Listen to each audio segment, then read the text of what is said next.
안녕하세요, 시청자 여러분. 반갑습니다. 지난번 시간에 이어서 이번 앵무새 죽이기 2편을 또 영상을 만들었는데요. 지금 1편에 이어서 2편에 응관해서 지금 첫 번째 사건과 두 번째 사건, 그리고 이제 세 번째 사건을 말씀드리게 됩니다. 하퍼리의 앵무새 죽이기 이 책을 중점으로 하되 공자의 논어책과 함께 곁들여서 잠깐씩 소개해주는 시간입니다. 하퍼리의 앵무새 죽이기는 공간적 배경과 시간적 배경에서 탄생한 작품이자 흑인 인종차별의 고발서이기도 합니다. 1편을 보신 분들은 아시겠지만 첫 번째 사건과 두 번째 사건 모두 다 연관이 되어 있고요. 제가 중점을 둬서 소개하고자 하는 세 번째 사건 역시 깊은 연관을 맺고 있습니다. 앞서 주인공들의 성격을 잠깐씩 소개해드렸고요. 지금 내용과 그리고 시대적 배경, 공간적 배경, 지리적 배경을 연관시켜서 2편에 이어 얘기를 드려보겠습니다. 참고로 1955년 12월에는 엘라바마주 먼트가머리에서 또 하나의 사건이 벌어졌어요. 로자 팍스라는 흑인 여성이 일과를 마치고 시내버스에 올라 뒷자리에 앉았고 뒤이어 백인 한 사람이 버스에 올라탔는데 운전기사가 로자 팍스에게 자리를 내놓으라고 했지만 로자는 이에 응대하지 않고 결국 경찰에 로자가 체포된 사건입니다. 이 사건을 계기로 먼트가머리에서는 1년에 걸쳐 버스 보이콧 운동이 벌어졌고 마침내 대중교통에서는 인종차별을 없애는 결과를 가져왔죠. 다시 본론으로 돌아와서 재판은 결국 톰 로빈슨의 무죄가 되어야 함에도 배심원들은 유죄 판결을 그에게 내리고 톰 로빈슨은 감옥에 수감되죠.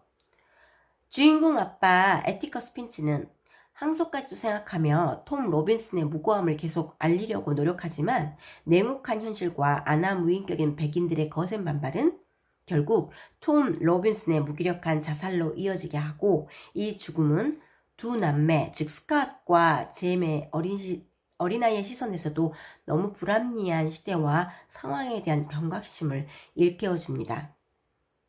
그리고 곧 그들의 두 번째 성장을 이끈 사건이기도 합니다. 그리고 이제 세 번째 사건을 말씀드리는데요. 이 세 번째 사건은 어느 날 밤에 벌어졌어요. 헬로윈 축제에 참가한 후에 스카웃과 잼 오빠는 집을 향해 밤길을 걸어가던 중 급작스런 괴한의 습격을 받게 되고 까마득한 어둠 속에서 엎치락 뒤치락 후 무대 의상에 꽉 끼어 몸을 가눌 수 없던 스카웃은 곧 쓰러졌죠. 지속적으로 들려오던 싸움 소리와 오빠의 악 소리에 겹쳐 정신없던 중에도 스카웃은 안간힘을 다해 집으로 왔는데요. 잼 오빠는 심한 부상을 입고 치료를 받게 되죠. 그리고 나서 곧 밥 유월이 나무 밑에서 부엌 칼에 찔린 채 죽어 있음을 나중에 전해 듣게 됩니다. 잼 오빠는 팔이 부러진 모습으로 정신을 잃은 뒤 지속적인 치료를 받아야 했고요. 스카웃 역시도 적지 않은 정신적인 충격과 함께 멍들고 했던 여러 가지 상처들을 열심히 치료해야 했습니다. 동시에 밥 유월이 재판에서는 승리했으나 많은 사람들은 그가 유죄라고 생각하게 되고 그 역시 비굴하고 정직하지 못한 자신을 변명하기 위해 그리고 흑인을 변호하고 백인들의 편견과 맞서 싸우는 애티커스 핀치에 대해서 일말의 복수로 안갚음을 하려고 했던 것임을 알려지고요.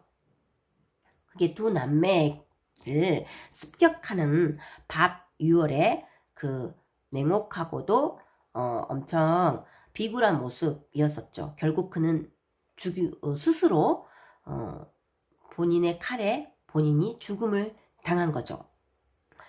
이렇게 간단한 내용을 세 사건을 중심으로 앵무새 죽이기 전반적인 내용을 살펴보았는데요. 저는 일단 읽으면서 흥미로운 점이 세 가지 정도가 있었습니다. 첫 번째 흥미로웠던 점은 1930년대 전후반의 시대적 상황과 지리적 배경이었어요. 역시 책을 읽으면서 1930년대 그 전후반의 상황들을 이런저런 여러 가지 정보를 얻는다는 건 꽤 흥미로운 점이죠. 주인공의 기억으로만 알 수 있는 그 진귀한 정보이기도 하고요. 두 번째는 주인공 아빠 에티커스 핀치에 대해서 또 흥미로웠습니다. 그 시대 백인들의 흔한 편견과 지배적 생각과는 달리 그는 군자적인 이미지가 강한 것 같아요. 제가 처음에 책을 읽어보았을 때 그 에티커스 핀치 성격도 그렇고 여러 가지 그의 행동 면을 살펴보면 정말 이미지가 군자 같다고 누구든 읽어보면 그런 느낌이 들 것 같습니다. 마침 제가 공자 논어를 같이 읽고 있는데 공자 논어에서 군자 불기라는 말이 나와요. 군자는 큰 그릇이어야 한다라는 맥락과 맞닿습니다. 또한 공자 논어에 보면 군자 주의 불비 소인 비불주 라는 말이 있는데요. 군자는 두루 사랑하고 편당하지 않으며 여기서 편당은 한 당파에 치우치는 것을 말합니다. 소인은 편당하고 두루 사랑하지 않는다. 군자와 소인을 서로 비교하여 말한 것을 나와 있습니다. 참고로 공자 논어는 공자의 여러 가지 그의 생전에 했던 많은 가르침과 공자의 도, 인, 선, 의, 예 그런 거 여러 가지 본인의 사상과 이념, 개념 그런 거를 제자들이 다 받아 적었던 것을 기록해 놓은 것이죠. 대화체 형식이라서 한자가 좀 어렵다 할지라도 읽으면서 여러 번 다시 한번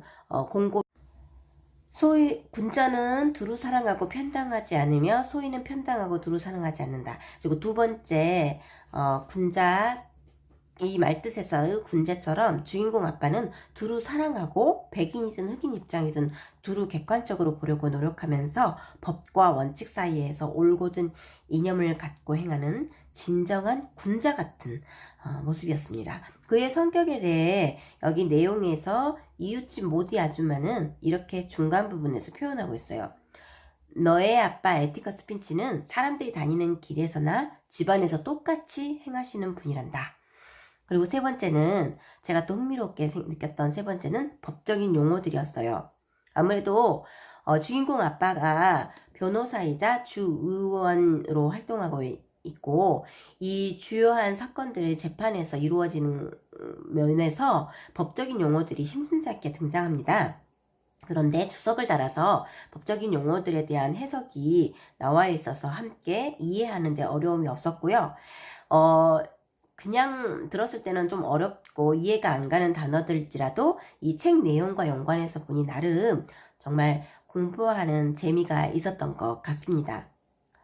그래서 결론은 이 책을 읽고 조금씩 성장해 나가는 스카웃과 제임의 시선에서 공감되는 부분이 많았거든요.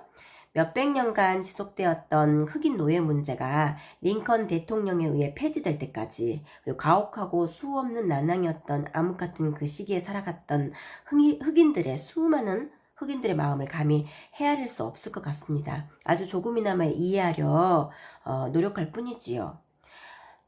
제가 생각했을 때도 자유를 잃는다는 건 그리고 없던 사실도 흑인이 관여되면 무조건 있던 사실로 만들어버리는 당시의 무자비한 제도에 대해서 정말 많은 생각할 거리를 제공해 주는 것 같아요. 그리고 주인공의 호기심의 대상이자 책의 첫 부분과 마지막 부분에 잠시 등장하는 부 레들리도 눈여겨볼 만한데요. 이들의 결론은 둘이 만남이 성사가 되었죠. 이 마지막 사건을 계기로 부 레들리가 그 두 남매의 그 목숨을 구해주는 그 계기가 되는데요. 정말 한 인격을 평가하고 그 사람을 객관적으로 보았을 때 보이는 게 다가 아니다. 상대방의 입장에 철저히 생각해라. 그리고 역사는 항상 늘 강한 자야, 이긴 자, 승리한 자의 입장에서 대변돼서 역사가 그려지곤 하잖아요. 마찬가지로 우리가 일상을 살아가면서 그리고 하루 한 해 한 해 그리고 한 나라를 이해하고 그 나라의 역사를 이해할 때 그 단편적인 면만 보지 않고 더 깊숙하게 들어가 봐야 될 것 같다라는 전체적인 교훈도 함께 저는 좀 받았습니다. 늘 아빠가 주문을 걸듯 말하는 바가 무엇인지, 스카웃은 그 새 사건을 겪은 후에 그 부 레들리의 보이는 모습보다 정 많고 자신들을 구해주기도 한 은인이기도 한 부 레들리 아저씨에게 새로운 연민과 희망을 보기도 하죠. 처음에는 귀신 같은 유령처럼 보였던, 그리고 되게 신비롭고도 좀 잔인해 보였던 그러한 상대방도 다시 한번 그 앞뒤 상황을 다 엮어서 생각해보고, 그리고 그 사람의 입장을 직접 들어가는 것처럼 했을 때는 또 다른 면을 발견하게 되고, 그리고 우리의 삶 자체도 좀 더 그 편향적인 시선이 아닌 다양한 시선에서 쳐다봐야 할 것 같다라는 그런 교훈도 저는 받았습니다. 여러분들도 앵무새 죽이기 혹시 책을 읽어보신 분들도 있겠지만 아직 만나보지 못하신 분들이라면 이 역사적인 사건도 그렇고 작가의 자전적인 소설이라는 의미에서도 굉장한 의미가 있고요. 그리고 그녀가 직접 겪었고 여류 소설가의 쓴 여러 가지 내용 면에서 역사적, 사회적, 시대적, 지리적 배경 또한 정말 눈여겨보고 흥미롭게 지켜볼 만한 부분입니다. 어느 것 하나 놓치기 힘든 부분이니까요. 시청자 여러분들도 혹시 앵무새 죽이기와 그리고 공자 논어책을 함께 접할 때 꼭 한번 기회가 되면 잘 읽어보셨으면 좋겠습니다. 저도 그리고 올해 말 또 한 번 더 읽어보고 싶은 마음이 듭니다. 책은 나이가 들수록 해가 갈수록 읽어볼수록 더 의미가 깊은 것 같습니다. 여러분 시청해주셔서 감사합니다.